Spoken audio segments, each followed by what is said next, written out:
heures de prière à Cas-Cas et environ. La prière du matin est à 5h43, celle de la mi-journée à 14h15. Donc la prière du matin est à 5h33, 5h33, celle de la mi-journée à 14h15. L'après-midi est à 17h0, la prière du crépuscule à 19h43 et enfin la prière du soir à 20h43.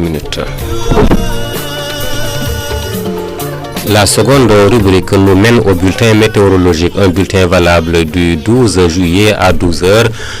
Au 13 juillet, à la même heure, des pluies faibles à modérées seront notées par endroits sur les localités sud, centre et les régions côtières du pays. Au cours de ces 24 heures, la chaleur sera moins soutenue sur les régions post-ultérieures. Ailleurs, un temps chaud prédominera avec des températures maximales qui varieront entre 30 et 36 degrés. Les vents seront le secteur sud et d'intensité faible à modérée. Les visibilités seront globalement bonnes au cours de ces 24 heures. La troisième rubrique porte sur les éphémérides. Nous sommes aujourd'hui le 12 juillet 2020, qui est le 194e jour de cette année. Il reste donc 172 jours avant la fin de l'année. Ce 12 juillet correspond au 20e jour du 11e mois lunaire 1441 Hégire. Entre autres événements de la journée du 12 juillet, nous avons retenu pour vous le 12 juillet 1893. Cela fait 127 ans aujourd'hui qu'était signé l'arrêté organisant le notariat au Sénégal. Le notariat au Sénégal remonte à la reprise de possession française suite au traité franco-anglais de Paris signé en 1815. Le premier greffier notaire sénégalais, maître Victor Gervais Proté Manjar, avait pris fonction à Gorée le 24 mars 1817. Le 12 juillet 1906, cela fait 114 ans aujourd'hui qu'était signé l'arrêt de réhabilitation du capitaine Dreyfus. L'affaire Dreyfus est un conflit social et politique majeur de la Troisième République française autour de l'accusation de trahison faite au capitaine Alfred Dreyfus, français d'origine alsacienne et de confession juive, qui sera finalement innocenté. Le 12 juillet 1947, cela fait 73 ans que s'ouvrait la conférence du plan Marshall. Le plan Marshall était un plan américain pour aider la reconstruction de l'Europe après la Seconde Guerre mondiale. Il portait le nom du secrétaire d'État américain aux finances, du secrétaire d'État américain George Marshall. Le 12 juillet 1956, cela fait 64 ans qu'arrivé à Dakar, Gaston Cousin, nouveau haut-commissaire de la République, gouverneur général de l'AOF. Le 12 juillet 1961, cela fait 59 ans qu'était remis au président Mamadou Dia du Sénégal le premier patrouilleur de la Marine nationale par Claude Etier de Bois-Lambert aux représentants de la France. À l'époque président du conseil de gouvernement. Le 12 juillet 1975, cela fait 46 ans que les îles Sao Tomé et Principe accédaient à l'indépendance. Sao Tomé et Principe est l'un des plus petits pays d'Afrique. Il occupe un archipel de l'Atlantique Sud situé dans le golfe de Guinée à 350 km des côtes du Gabon et de la Guinée équatoriale. Le 12 juillet 1985, cela fait 35 ans qu'était célébré à Thiès en présence du chef de l'État, le président Abdou Diouf, le centenaire du Dakar Saint-Louis et la première ligne de chemin de fer en Afrique noire sous domination française. Le 12 juillet 1998, cela fait exactement 22 ans que l'équipe nationale de football de France gagnait la Coupe du monde de football de cette année. La Coupe du monde 98 est la 13e édition de la Coupe du monde de football. Elle se déroule en France du 10 juin au 12 juillet 1998. C'est la seconde fois que la France organise la Coupe du monde après 1938.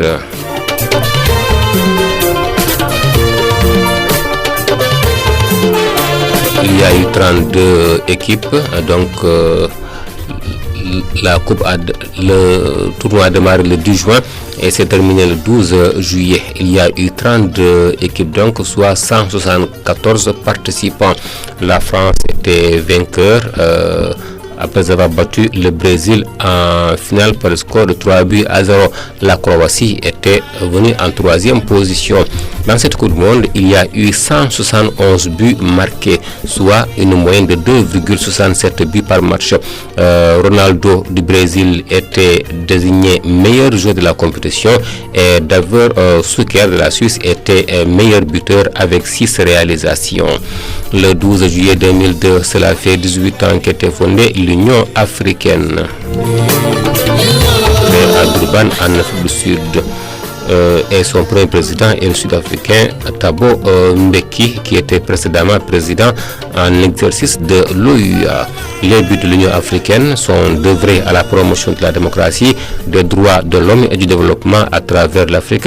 surtout par l'augmentation des investissements extérieurs par l'intermédiaire du programme du nouveau partenariat pour le développement de l'Afrique NEPAD. Ce programme stipulait que la paix et la démocratie sont des préalables indispensables au développement durable. Les objectifs de l'Union africaine comportent la création d'une banque centrale de développement. Le 12 juillet 2002, cela fait 18 ans que le lycée du Canada à Évreux, en France, était baptisé du nom de Léopold Sédar Senghor, premier président de la République du Sénégal.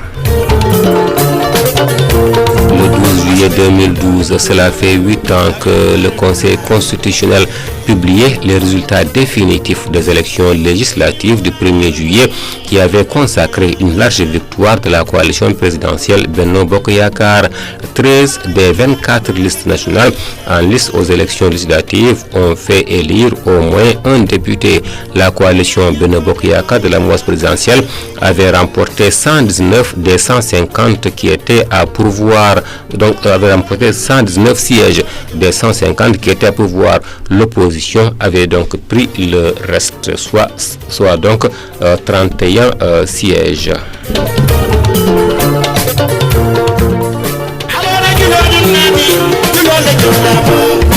C'est à la suite de ces élections que Moustapha Niasse a été élu président de l'Assemblée nationale du Sénégal et depuis lors, il est toujours au perchoir. Au chapitre des naissances, le 12 juillet 1937, cela fait 83 ans que naissait Lionel Jospin, ancien Premier ministre français. Au chapitre nécrologique, le 12 juillet 1935, cela fait 85 ans aujourd'hui que décédé Alfred Dreyfus, militaire français, né le 9 octobre 1959 à Mulhouse. Rappelons qu'il est victime en 1894 d'une erreur judiciaire qui est à l'origine d'une crise politique majeure des débuts de la Troisième République qui est appelée donc l'affaire Dreyfus, qui était même étudiée en français, donc en littérature française, donc dans les années 90 en classe de première au Sénégal. Au chapitre des célébrations, il n'existe pas de journée mondiale répertoriée pour cette date du 12 juillet, donc à 20h passées de 10 minutes. C'est la fin de cette page d'information pratique. Plutôt, donc nous terminons par les coronews avec la situation du jour, situation donnée par le ministère de la Santé et de l'Action sociale qui donc fait état aujourd'hui état donc de 121 nouveaux cas. 121 nouveaux cas donc ont été décelés aujourd'hui 12 juillet. Et parmi ces 121 nouveaux cas, retenez qu'il y a 96 cas contacts, un cas importé enregistré à l'aéroport international Blaise de Diass, 24 cas issus de la transmission dite communautaire répartis entre Thiès 5, Mbour 2, Saint-Louis 2, Plateau 2, Mariste 2, Pikine 2, Guédiawaye 2, Diamaguène 1, Liberté 6 1, Ouakam 1, Yoff 1, Keur Massar 1, Mbao 1, Bignona 1. Par ailleurs, 65 patients hospitalisés ont été contrôlés négatifs et déclarés guéris. 32 cas graves. 32 cas graves donc sont pris en charge dans le service de réanimation. 3 décès ont été enregistrés samedi 11 juillet 2020. L'état de santé des autres patients reste stable. À ce jour, 8135 cas ont été déclarés positifs au Sénégal, dont 5446 guéris, 148 décédés et donc 2540 sous traitement.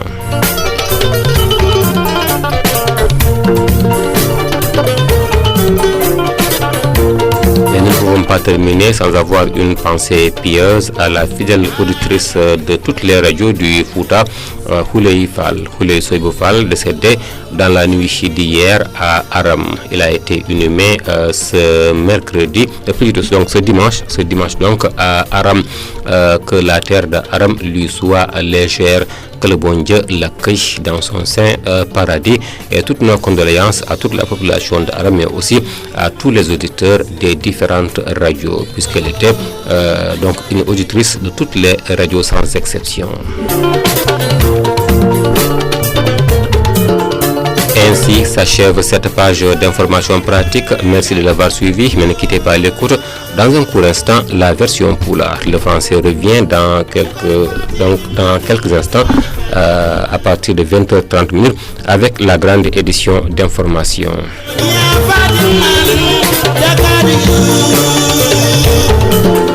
bandiraɓe tedduɓe heeɗiɓe jaam hiire moɗon to gonɗon enen gonirɗon min calmini on min jetti on e kettugol mon haalirde renɗo kasga bisimilla moon e kabaruji min jewtiɗo ñalawma mo 12 lewru juillet. no gadorɗen ni udditirten ko waktuji meɗen juuleteɗi e diwan kasga ko taari ɗum subaka o juulete ko 6h moins 27 waktuji jeegom so keddima hojomaji nogas e jeeɗiɗi tusbaro juule 2h15 waktuji ɗiɗi so pewojomaji 15 takkusano juule 5h00 waktuji joyyi tengu rengu ɗi ngakkani kadi ɗi pewani haydiga futuro o juule 8h moins 17 waktuji jeetati so keddima hojomaji 17 gueƴe o juule 9h moins 17 waktu jeenay so keddima hojomaji 17 rogere meɗen ɗimmere nawren koɗo banggue météo ɓe kolli wonde umade ñalawma hande 12 lewru juillet sanga midi ha janggo so Allah jaaɓi altine 13 juillet sanga midi ɓe mbi kono jogo siforade ɓe mbi maale ndungu tigui rigui ma teske e to banggue worgo to banggue hakkude e ni nokkuji takkiɗi e ŋore ɗe e noon kamɓe mbi nguleki ɓuurande o saaha koto banggue ganda bangeji gonɗi hakkude e banggue funnague rew ɗi nokkuji ma température hakkude 3 ha 36 degré ɓe kolli kadi hendundu ummorto en ko banggue worgo kono kam ko hendundu heewani dole no fewi ɗum saabi ɓe mbi jiiɗe ɗe ma camaro e ko ɓuuri hewde e wertago leydi ndi firtinno kam jamma hanke ɗo e kasga ko millimétre uji jeeɗiɗi daña ɗo en 7 mm daña jamma hanki kono kadi e leɗɗo kadi ɓuuri leppude kadi e banggue worgo o henne. ñalawma hande o ñalli ko 10 lewru juillet ujunnaji ɗiɗi e nogas hande watti balɗe temedere capanɗe jeenayyi e nayyi ko nder hitande dari ɗum noon heddi e mayre ko balɗe temedere capanɗe jeeɗiɗi e ɗiɗi ñalawma hande o 10 juillet ñalli ko nogas lewru ɓaleɓe lewru meɗen humto ɗum saftorandu hitande ujunere temedde nayyi e capanɗe nayyi e goho caggal fergo annabi sallllahu alayhi wa sallam. e nder jole jole oɗon ñalawma mo 10 juillet en to gani on hen 10 juillet ujunere temedde jeetati e capanɗe jeenayyi e tati duuɓi hande temedere nogas jeeɗiɗi ko sifano arte mo ganduɗa ko on joguino juɓɓude ko wiyete notariat e nder Sénégal. ñande 10 juillet ujunere temedde jeenayyi e capanɗe nayyi e jeeɗiɗi duuɓi hande capanɗe jeeɗiɗi e tati ko uddirno yewtere ganduɗa kañum haalanno holno Amérique wallirta Europe no maturi caggal kay nde ko heewi bonna e nder Europe e deuxiéme guerre mondial ɗum noon nde gasine innira plan Marshall noon ko ina mo ganduɗa secrétaire d'état Amérique o wiyatano ko George Marshall kanko holno eɓe ɗum saabi noon eɓe ngo innirama kanko no Amérique wallirta Europe no maturi e ko yaawi e yaaci caggal kay nde ko heewi bonna e nder deuxiéme guerre mondial guila e société ganduɗa galle gollorɗi ha e koɗorɗe ha e laabi ha ko nandi hen ko heewi hen bonnanoma e nder deuxiéme guerre mondial toon to Europe to henne. ñande 12 lewru juillet ujunere e temedde jeenayi e capanɗe jeegomi go duuɓi capanɗe joyi e jeenayi hannde ko France totu noon Sénégal laana mum ngadi laana ganduɗa ko marine Sénégal jeeyi ɗum tawi laana ka wiyete ko hono patrouilleur mo ganduɗa marine tawi dey on sar wonno mawɗo jagoro Sénégal ko président du conseil hono Mamadou Dia tottunomo noon laana ka ko biyete noon hono Claude Etier de Bois-Lambert kanko wonno jonaɗo France on sar ɗo e Sénégal. ñande sappo e ɗiɗi juillet ujunere temedde jeenayi capanɗe jeeɗiɗi e joyi duuɓi capanɗe nayyi jeegom hannde ko dowla Sao Tomé Principe heɓno jeytare muɗum ko dowla tokoso jeeyani ganduɗa ko dowlaji ɓurɗi famɗude e nder to banggue wertago e nder Afrique tawi noon de ɓe goni ko sara Gabon e Guinée équatorial ñande sappo e ɗiɗi juillet ujunere temedde jeenayi capanɗe jeetati e joyi duuɓi capantati e joyi hannde ko mawnino toon to Thiès e tawtorede président Abdou Diouf duuɓi temedere ko dañno lawɗal joni hakkude Dakaru e Ndar. ñande sappo e ɗiɗi lewru juillet ujunere temedde jeenayi capanɗe jeenayi e jeetati duuɓi hannde nogas e ɗiɗi ko équipe mo France mo football nawno coupe du monde wonno kadi ko toon to France to wonno ko génération Zidane en Thierry Henry en David Trezeguet e ko nandi hen ene wayno noon wonno entraîneur on saaru kono ganduɗa kañum woni hono on ɗo saatu ene wayno on sawno capitaine équipe mo ene komo ganduɗa kañum hono Didier Deschamps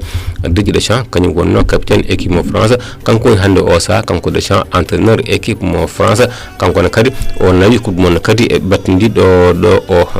2018 o nawi kanko Deschamps coupe du monde en tant que joueur 1998 o nawi coupe du monde kadi en tant que joueur 2018 donc 20 ans après coupe du monde fuɗɗino ko sappo juin gasoyi sappo ɗiɗi lewru juillet capantati ɗiɗi équipe wonno wadde ni ken tonno e temedere e capanɗe jeeɗiɗi e nayyi e petto on saatu noon ene wano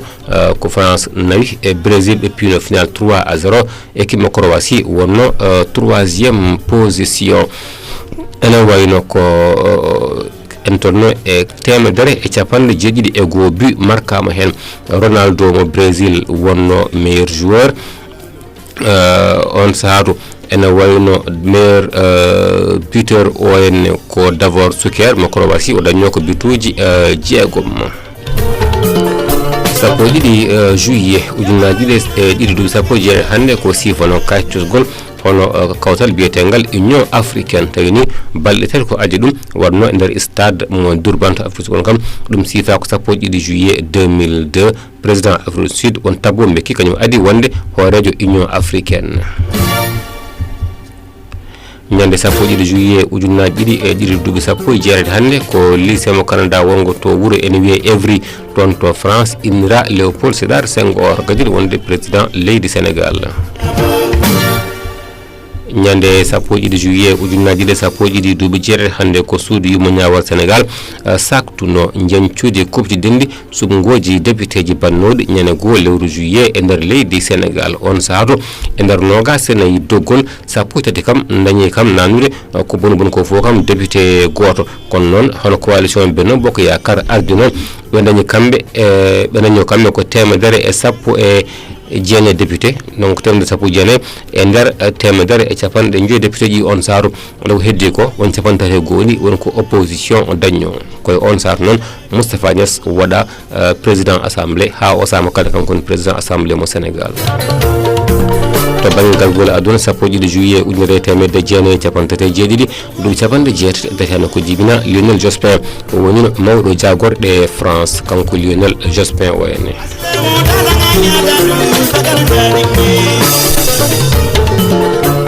to banggue jaldugol aduna ñande sappo e ɗiɗi juillet ujunere temedde jeenayi e capantati e joyi ɗum capanɗe jeetati e joyi hannde ko sankino Alfred Dreyfus ko militaire France nade wonno kanko noon ene wano o dañi jumre e nder ñawore mo saabu kanko tumano wonde kanko saktuno kabaruji rokkude ɗum Allemagne wiya ko binde makko kanko windi kono noon caggal ɗum tawa wona kanko windi won ñamtude jungo makko tan non o jagga hen kanko o ñaawa hen o ɓorano ni en tant que militaire caggal ɗum noon tawa wona kanko ene wonde baddo ɗum o jagga kañum horko jaɓi kañum waɗi on saa ɗon kanko hankadi o artira kadi o watta capitaine kanko mo ganduɗa ko Alfred Dreyfus kanko noon o sanki ko ñande 1 juillet 1935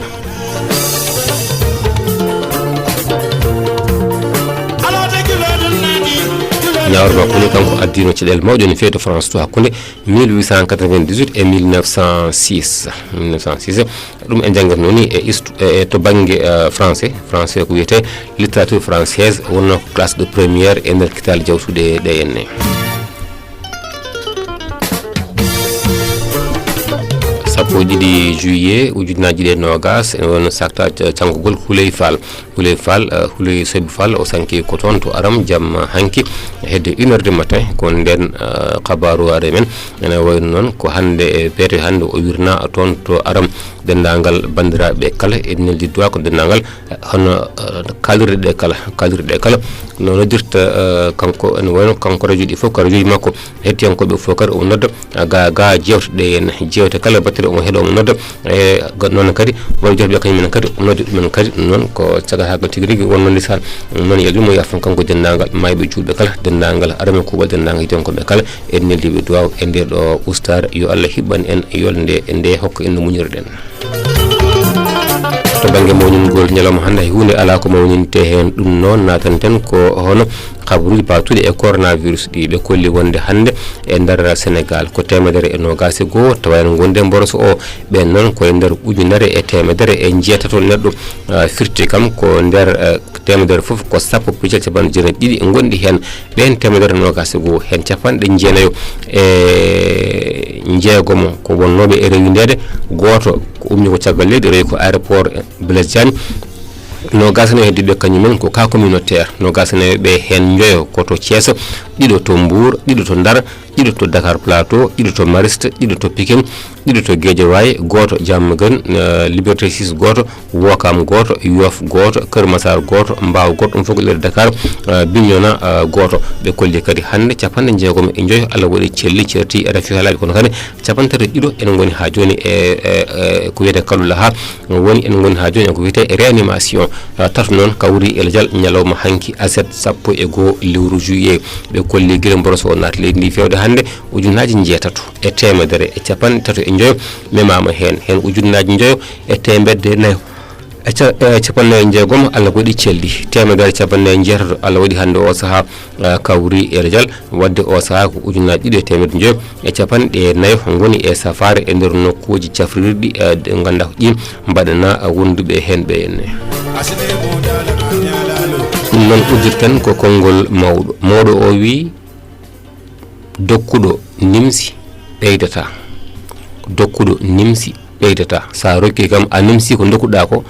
fitu an kam a jogorani ɓeydande jomum noon o wi dokkuɗo nimsi ɓeydata ko ɗum wonno ko ɓuuri tengtude e habaruji meɗen joytiɗi e ñalawma mo 12 lewru juillet to karallagal to wonno ko Hawa Ndiaye ɗo e haalirde he Mamoudou Yaya Thiam Allah jarama on jarama e kettogol so Allah jaaɓi ɓoyata garen e habaruji meɗen jaaji e ɗemgal Faraïse so joɗo haaji so 9h yoni men gar e habaruji men jaaji e ɗemgal Pulaar